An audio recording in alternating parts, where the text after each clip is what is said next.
माझ्या मित्रमैत्रिणींनो, प्रीती अकॅडमी मध्ये तुमच्या सगळ्यांचं सहर्ष स्वागत आहे।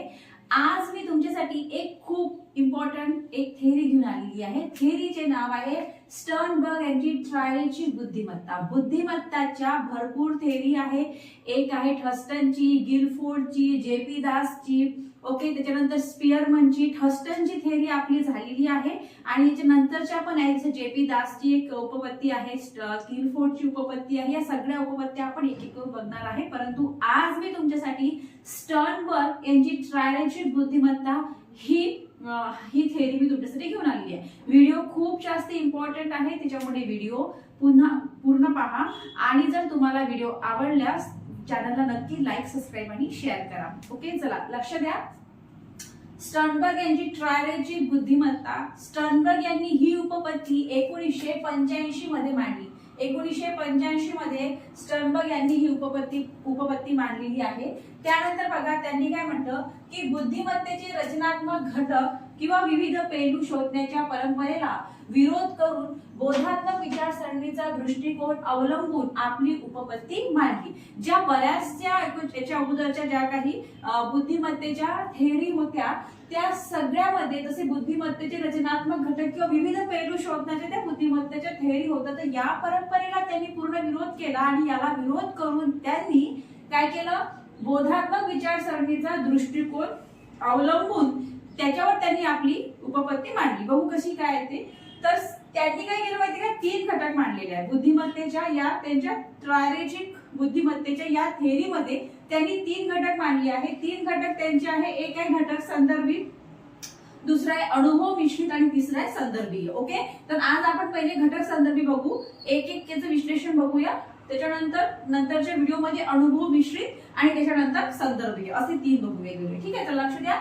आता बघा, घटक संदर्भी बुद्धिमत्ता यालाच तुम्ही अॅनालिटिकल इंटेलिजन्स सुद्धा म्हणू शकता। ओके, बघा काय आहे, समस्या सोडविताना विचार करण्याची, विश्लेषण करण्याची आणि निर्णय घेण्याची क्षमता म्हणजे घटक संदर्भीय बुद्धिमत्ता। म्हणजे काय आहे, बघा, आपल्या समोर कुठली एक समस्या आली, ओके, समस्या जर आपल्या समोर आली, मग आता ती समस्या सोडवताना पहिले विचार करण्याची, विश्लेषण करण्याची काय आहे ते, आणि मग निर्णय घेण्याची जी काही क्षमता आहे तिला घटक संदर्भीय क्षमता असे म्हटले जाते, बुद्धिमत्ता असे म्हटले जाते किंवा अॅनालिटिकल इंटेलिजन्स असे म्हटले जाते। ओके, लक्षात ठेवा।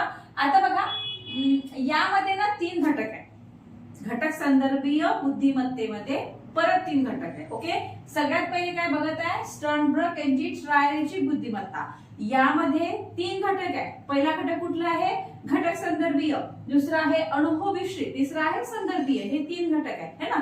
आणि यामध्ये हे जे घटक संदर्भीय जे आपण बघत आहे ना, त्याच्यामध्ये पण 3 घटक आहेत। ते 3 घटक कुठले आहेत, मेटा घटक म्हणजे तुमचं नियोजन, कार्य घटक परफॉर्मन्स आणि ज्ञान संपादन करणारा घटक म्हणजे नॉलेज एक्विजिशन।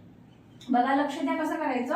आता बघा, जसं समजा कुठलेही काम आलं आपल्या समोर किंवा कुठलाही प्रश्न आला किंवा कुठलंही काही आलं सिच्युएशन, तर सगळ्यात पहिले आपण काय करतो, नियोजन करतो, है ना। आपण नियोजन करतो, त्याच्यानंतर आपण कार्यघटक म्हणजे आपण परफॉर्मन्स करतो आणि त्याच्यानंतर ज्ञान संपादन करतो, आपण नॉलेज एक्विजिशन करतो। म्हणजे बघा, आता तुम्हाला अनुभव, तुम्हाला मी एक उदाहरण देते बघा। समजा आता काय माहितीये का, टीईटी एक्झाम आहे। मग आता टीईटी एक्झाम आहे, तर मग आता काय करायचं आपल्याला याच्यामध्ये तुम्हाला सांगतो, पहिले काय करायचं, नियोजन करायचं, आपला अभ्यास करायचा। आता आपल्याला माहिती आहे काय काय येणार आहे, सिलेबस काय, आपल्याला सगळं माहिती आहे। मग आता आपल्याला काय करायचं आहे, आता आपल्याला सर्वप्रथम नियोजन करायचं।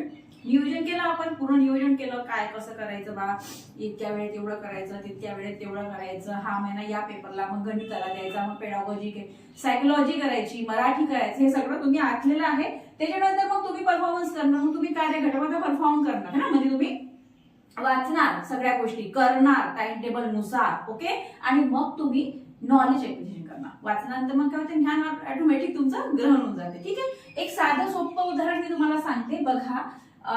जसं आता गणिताचा अवघड प्रश्न सोडवले, आता समजा गणिताचा अवघड प्रश्न सोडवले ना, आता काय आलं समजा आपला जो गणिताला, आपण काय करतो माहितीये का, आधी विचार, अगोदर ते बघू, विचार करू ना आपण काय कसं करायचं, मग नंतर पायऱ्या लिहून सोडवणे, मग आपण काय करतो, सोडवतो, किंवा ही स्टेप आहे, मग ही स्टेप आहे, मग ही स्टेप आहे, असं आपण सोडवतो। आणि मग नवीन सूत्र लिहिणे, त्याच्यानंतर काय होते, नॉलेज एक्विजिशन होते। म्हणजे आपल्याला लक्षात येऊन जाते. आपण आन्सर पर्यंत पोहोचत होतो ना, आपल्या लक्षात येऊन जाते. ओके, आता बघा ह्या स्टर्नबर्गची जी ट्रायलची बुद्धिमत्ता आहे त्याच्यामधला हा जो आपण पार्ट समजलो, याची एक ट्रिक आहे.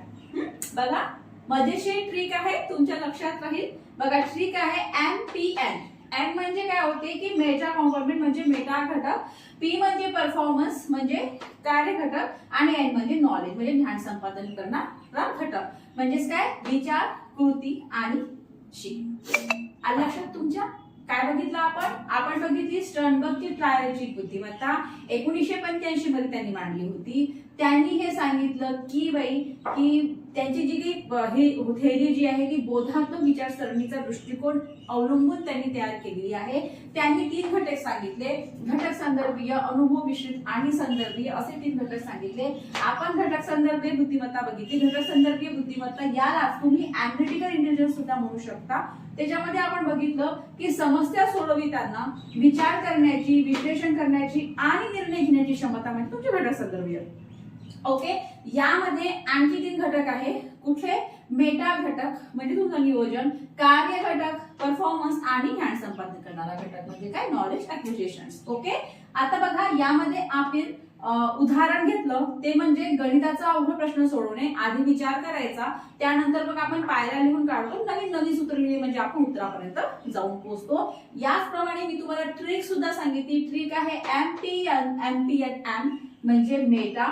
ओके, पी म्हणजे परफॉर्मन्स कार्य घटक आणि एन म्हणजे नॉलेज म्हणजे ज्ञान संपादन करणारा घटक. ओके, आय होप तुम्हाला हा घटक चांगल्या प्रकारे समजला असेल. ओके, आणि ह्या याचा जो पुढचा जो घटक आहे ना म्हणजे हा अनुभव विश्लेषण संदर्भीय, हा आपण नेक्स्ट व्हिडिओ मध्ये बघूया. Okay, thank you.